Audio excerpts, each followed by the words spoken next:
जय हिंद दोस्तों, कैसे हैं आप सब। Welcome to channel. दोस्तों, आज के इस वीडियो में एयरपोर्ट अथॉरिटी ऑफ इंडिया की तरफ से जो वैकेंसी आई है इसके ऊपर बात करेंगे। जी हाँ, एयरपोर्ट अथॉरिटी ऑफ इंडिया ने मेनली 3 पोस्टों के लिए वैकेंसी निकाली है। ये जो पोस्ट हैं वो जूनियर असिस्टेंट फायर सर्विसेज की पोस्ट है, सीनियर असिस्टेंट इलेक्ट्रॉनिक्स की पोस्ट है एंड सीनियर असिस्टेंट अकाउंट की पोस्ट है। ये 3 पोस्टें हैं। ये जो वैकेंसी आई है ये AA के ईस्टर्न रीजन के ऑफिस से आई है।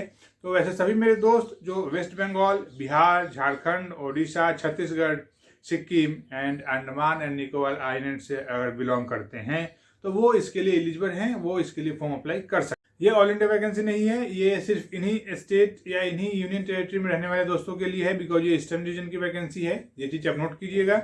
ये वैकेंसी मेल और फीमेल दोनों कैंडिडेट के लिए है, दोनों इसके लिए अप्लाई कर सकते हैं। और सबसे बड़ी बात कि ये जो पोस्टें हैं ये परमानेंट पोस्टें हैं। जी हाँ, जब इस पे आपका सिलेक्शन होता है तो आप एक परमानेंट एम्प्लॉय होंगे AA के। तो आप सभी मेरे दोस्त जो इस स्टेट से या इस यूनियन टेरिटरी से बिलोंग करते हैं, आपने डिप्लोमा कर रखा है, आपने सिंपल ग्रेजुएशन कर रखा है, आपने सिंपल 12 किया हुआ है, तो आप सभी इसके लिए एलिजिबल हैं। तो आप सभी मेरे दोस्तों से एक रिक्वेस्ट है कि आप वीडियो में लास्ट तक बने रहिएगा। वीडियो काफ़ी अच्छा लगेगा और वीडियो अगर आपको अच्छा लगे, आपको इन्फॉर्मेटिव लगे तो प्लीज़ वीडियो को लाइक कर दिया कीजिएगा। इसके अलावा अगर अभी तक आपने चैनल को सब्सक्राइब नहीं किया तो प्लीज़ चैनल को सब्सक्राइब कर लीजिएगा, ताकि जो भी गवर्नमेंट की वैकेंसी होती है वो मैं आप तक इजीली पहुंचा सकूं और आप कोई भी फॉर्म मिस ना कर पाएँ। वैसे दोस्तों, इस नोटिफिकेशन की जो भी इंपॉर्टेंट बातें हैं, जो भी वैसी बातें जो आपको फॉर्म अप्लाई करने से पहले पता होनी चाहिए, वो सारी बातें मैं आपको इस वीडियो में बताता हूँ। बट इस नोटिफिकेशन का जो PDF लिंक है और इसका जो अप्लाई लिंक है वो मेरे डिस्क्रिप्शन में एज यूजुअल होगा। आप पहले नोटिफिकेशन को गो थ्रू होइएगा और उसके बाद अगर आपको लगे कि आप एलिजिबल हैं तो आपको इसके लिए अप्लाई करना ही चाहिए। तो दोस्तों चलिए AA की इस नोटिफिकेशन पे डिटेल में जानते हैं, कंप्लीट जानते हैं। और वैसे सभी मेरे दोस्त जो 12 है जो या फिर जो ग्रेजुएशन है या जिन्होंने डिप्लोमा किया हुआ है, चाहे वो इलेक्ट्रॉनिक्स में किया हुआ है, टेलीकम्युनिकेशन में किया हुआ है, रेडियो इंजीनियरिंग में किया हुआ है, तो आप सभी के लिए ये इस नोटिफिकेशन की हर एक चीज़ बताता हूँ। So without wasting any time चलिए वीडियो को शुरू करते हैं and let's start the video. दोस्तों, AA airport authority of India की तरफ से वैकेंसी आई है। ये जो वैकेंसी है मेनली 3 पोस्टों के लिए, जैसा कि मैंने आपको बताया, जिसमें पहली पोस्ट है वो जूनियर असिस्टेंट फायर सर्विसेज की है, दूसरी पोस्ट है वो सीनियर असिस्टेंट इलेक्ट्रॉनिक्स की है एंड जो तीसरी पोस्ट है वो सीनियर असिस्टेंट अकाउंट की पोस्ट है। इसके लिए जो स्टार्ट डेट है ऑनलाइन सबमिशन ऑफ एप्लीकेशन वो 12 अक्टूबर 2022 ऑलरेडी स्टार्ट हो चुका है एंड इसकी जो लास्ट डेट है वो 10 नवंबर 2022 है। 10 नवंबर 2022 तक आप इसके लिए लास्ट अप्लाई कर सकते हैं। तो अगर आप एलिजिबल हैं तो आपको लास्ट डेट का आपको वेट नहीं करना चाहिए और आपको इसके लिए पहले अप्लाई कर देना चाहिए। वैसे दोस्तों, अगर इसके एजुकेशन क्वालिफिकेशन की बात करूं कि कौन से मेरे दोस्त इसके लिए एलिजिबल हैं, अगर इसके सीनियर असिस्टेंट इलेक्ट्रॉनिक्स की बात करूं तो सीनियर असिस्टेंट इलेक्ट्रॉनिक्स के लिए आप एक डिप्लोमा होने चाहिए, डिप्लोमा इन इलेक्ट्रॉनिक्स या टेलीकम्युनिकेशन या फिर रेडियो इंजीनियरिंग में आपके पास डिप्लोमा होना चाहिए। इसके अलावा 2 इयर्स का रिलेवेंट एक्सपीरियंस होना चाहिए इन द कंसर्न फील्ड। मतलब अगर आपने इलेक्ट्रॉनिक्स से डिप्लोमा किया हुआ है तो 2 साल का इसमें एक्सपीरियंस चाहिए। अगर आपका टेलीकम्युनिकेशन का है तो इसमें भी 2 साल का एक्सपीरियंस चाहिए। और अगर आपने रेडियो इंजीनियरिंग से किया हुआ है तो इसमें आपको 2 साल का एक्सपीरियंस खोज रही है AA। तो ये चीज़ आप नोट कीजिएगा। वैसे अगर सीनियर असिस्टेंट अकाउंट की बात करूँ तो सीनियर असिस्टेंट अकाउंट के लिए आप एक ग्रेजुएट होने चाहिए, सिंपल ग्रेजुएट। अगर आपने BCom किया हुआ है, प्रिफरेबली अगर BCom तो वेल एंड गुड है। BCom है अगर आप, तो आपके सिलेक्शन होने के चांसेस ज़्यादा हैं। तो ये चीज़ आप नोट कीजिएगा। इसके अलावा 3 से 6 मंथ का कंप्यूटर आपके पास नॉलेज होना चाहिए। मतलब कंप्यूटर जैसे DCA वगैरह होता है, तो अगर आपने 3 या 6 महीने का कोई कोर्स किया हुआ है कंप्यूटर का तो वो एक चाहिए AA को। इसके अलावा 2 इयर्स का रिलेवेंट एक्सपीरियंस चाहिए इन कंसर्न डिसिप्लिन। आप 2 साल का इसका एक्सपीरियंस भी चाहिए, तो ये भी आप नोट कर लीजिएगा। अगर दोस्तों जूनियर असिस्टेंट फायर सर्विसेज की बात करूं तो इसके लिए आप 10th पास होने चाहिए। आफ्टर 10th 3 साल का रेगुलर डिप्लोमा होना चाहिए इन मैकेनिकल या फिर ऑटोमोबाइल या फिर फायर में विथ 50% मिनिमम मार्क्स। 50% आपका मिनिमम मार्क्स होना चाहिए इन सारे फील्ड में। या अगर आपने 10 के बाद 3 साल का डिप्लोमा नहीं किया है तो अगर आप सिंपल 12 पास हैं, जी हाँ, अगर आप सिंपल 12 पास हैं विथ 50% मार्क्स। मिनिमम 12 में अगर आपके पास 50% मार्क्स हैं तो आप इसके लिए अप्लाई कर सकते हैं for junior assistant fire services. इसके अलावा अगर आपके पास हेवी ड्यूटी लाइसेंस है व्हीकल ड्राइव करने का, या फिर मीडियम ड्यूटी का आपके पास लाइसेंस है, या फिर लाइट मोटर व्हीकल लाइसेंस है, तो ये एक चीज़ प्लस है, क्योंकि अगर आपने 12 किया हुआ है और आफ्टर 12 आपके पास इन सारे किसी भी हेवी ड्यूटी का या फिर लाइट ड्यूटी का या फिर मीडियम ड्यूटी का अगर आपके पास ड्राइविंग लाइसेंस है तो ये आप इसके लिए एलिजिबल हैं, आप इसके लिए अप्लाई कर सकते हैं। वैसे दोस्तों जो जूनियर असिस्टेंट फायर सर्विसेज हैं इसमें आपका हाइट, वेट एंड चेस्ट ये भी AA को चाहिए, बिकॉज फायर सर्विसेज है तो इसके लिए यू ऑल नो कि इसमें फायर एक्सटिंग्विशर और फायर एक्सटिंग्विश करना होता है। तो इसमें अगर हाइट की बात करूं तो वैसे मेरे दोस्त जो मेल कैटेगरी से बिलोंग करते हैं उनके लिए मिनिमम हाइट 167 सेंटीमीटर की होनी चाहिए। जो फीमेल कैंडिडेट हैं उनकी हाइट 157 सेंटीमीटर की होनी चाहिए। एंड जो मेल हैं उनका जो वेट है वो 55 kg का होना चाहिए मिनिमम, एंड जो फीमेल है उनका वेट 45 kg का होना चाहिए मिनिमम। तो ये चीज़ आप नोट कर लीजिएगा। वैसे दोस्तों अगर इसके एज की बात करूं तो जो एज है वो minimum 18 years and maximum 30 years है। ये जो एज है ये फॉर जनरल या यूर कैटेगरी की एज की बात कर रहा हूं मैं। वैसे सभी मेरे दोस्त जिनको अपर एज में रिलैक्सेशन मिलता है तो रिलैक्सेशन इसमें भी अवेलेबल है, आप रिलैक्सेशन अवेल कर सकते हैं। वैसे अगर इसके नंबर ऑफ पोस्ट की बात करूं तो जो नंबर ऑफ पोस्ट है वो 47 पोस्टें हैं, जिसमें जूनियर असिस्टेंट फायर सर्विसेज के लिए 32 पोस्टें हैं, सीनियर असिस्टेंट इलेक्ट्रॉनिक्स के लिए 9 पोस्टें हैं, एंड सीनियर असिस्टेंट अकाउंट की 6 पोस्टें हैं। तो एज यू नो कि मैं हमेशा बोलता हूं कि आपको नंबर ऑफ पोस्ट पर नहीं जाना चाहिए, बिकॉज हमें कोई भी एक ही पोस्ट के लिए हम अप्लाई करते हैं और हमें एक ही पोस्ट के लिए अगर हमारा सिलेक्शन भी होता है तो हमें एक ही पोस्ट मिलेगा। हमें ऐसा नहीं है कि पूरे के पूरे 100 या 200 या 500 या जो भी 1000 में जो पोस्टें आती हैं वो सारी पोस्टें हमें मिलेंगी।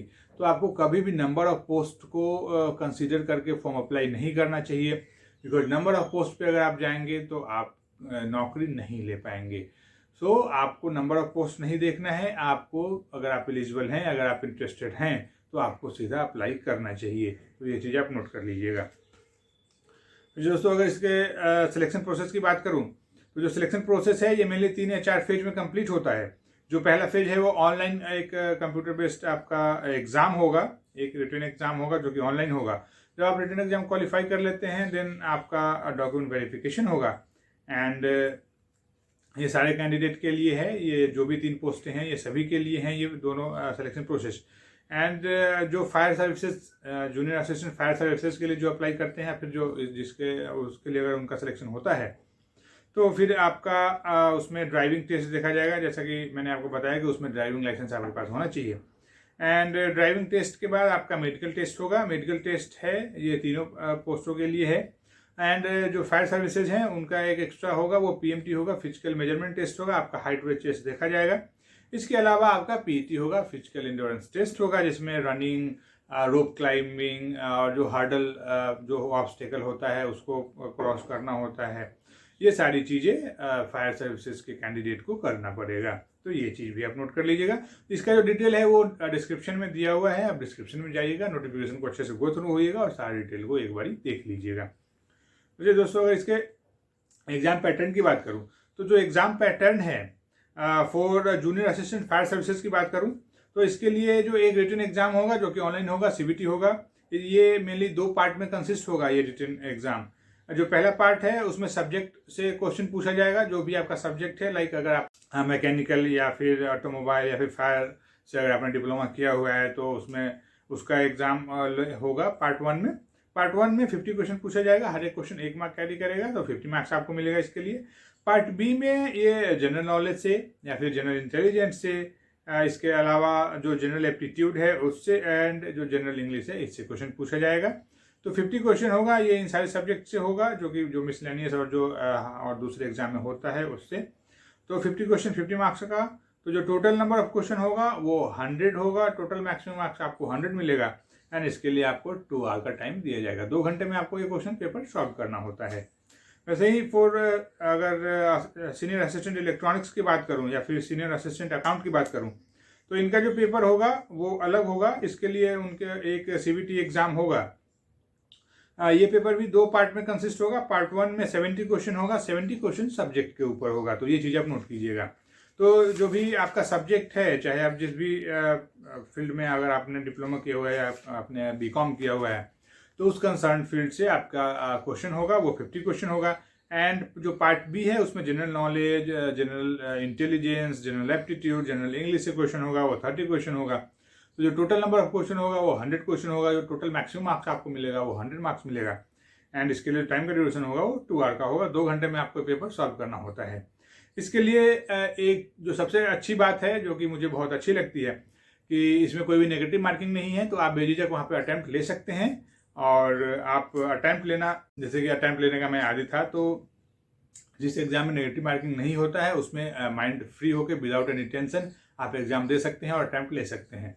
तो ये एक अच्छी बात है। वैसे दोस्तों, अगर इसमें मिनिमम क्वालिफिकेशन की अगर बात करूं कि लाइक इसको पास करने के लिए, वैसे सभी मेरे दोस्त जो जनरल कैटेगरी से बिलोंग करते हैं, जनरल कैटेगरी ओबीसी ईबीसी जो हैं, उनको 50 मार्क्स मिनिमम लाना होगा। मतलब 50% मार्क्स आपको चाहिए इस पेपर में, 10 एग्जाम में। एंड वैसे सभी मेरे दोस्त जो कैटेगरी से बिलोंग करते हैं उनको 40% मार्क्स लाना होगा। मतलब 40 मार्क्स लाना होगा रिटन एग्जाम को क्वालिफाई करने के लिए, ताकि आपका जो भी आगे का डीवी, मेडिकल एंड अगर आप फायर सर्विसेज के लिए अप्लाई करते हैं तो उसमें फिर पीटी, पीएमटी, ये सारा चीज़ आपका उसके बाद में होगा।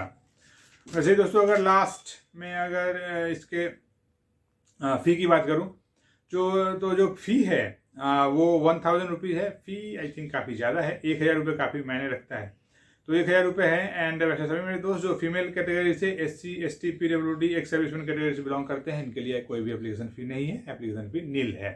तो ये चीज़ आप नोट कर लीजिएगा। अगर इसके सैलरी की बात करूँ तो जो फायर की सर्विसेज की जो पोस्ट है, जूनियर असिस्टेंट फायर सर्विसेज, ये लेवल 4 में आता है। एंड जो सीनियर असिस्टेंट अकाउंट या फिर जो लेवल 6 में आती हैं। तो अगर सैलरी वाइज देखो तो सैलरी काफ़ी अच्छी सैलरी आपको मिलेगी। तो दोस्तों, वैसे सभी मेरे दोस्त जो सिंपल एक 12 पास हैं, उनके पास ड्राइविंग लाइसेंस है, उन्होंने ग्रेजुएशन किया हुआ है, बीकॉम किया हुआ है, और अगर आपके पास इस कंसर्न फील्ड में डिप्लोमा है, तो आप सभी मेरे दोस्त इस पोस्ट के लिए अप्लाई कर सकते हैं। इन सारे पोस्टों के लिए आप सभी एलिजिबल हैं। और नॉर्दर्न रीजन के सभी मेरे दोस्त तो काफ़ी होते ही हैं जो कॉम्पिटिटिव एग्जाम का प्रिपरेशन करते हैं। तो आप सभी के लिए ये जो है ये गोल्डन अपॉर्चुनिटी है। आप सभी को ये फॉर्म अप्लाई करना चाहिए और एक पोस्ट आपको इसमें ले लेना चाहिए। तो दोस्तों, AA की नोटिफिकेशन की जो भी इंपॉर्टेंट बातें थी वो सारी बातें मैंने आपको बता दी हैं। आई होप आपको ये अच्छा लगा होगा। अगर वीडियो थोड़ा सा भी अच्छा लगा हो तो प्लीज चैनल को सब्सक्राइब कर लीजिएगा, वीडियोस को लाइक एंड शेयर कर कीजिएगा। इस नोटिफिकेशन का जो PDF है, इसका जो अप्लाई लिंक है डिस्क्रिप्शन में है। आप डिस्क्रिप्शन में जाइए, वहाँ पे इस नोटिफिकेशन को अच्छे से गो थ्रू होइए, फिर आपको इसके लिए अप्लाई करना चाहिए। तो दोस्तों, आज की इस वीडियो में बस इतना ही। फिर मिलता हूँ किसी दूसरे वीडियो में किसी नई वैकेंसी के साथ। तब तक के लिए जय हिंद।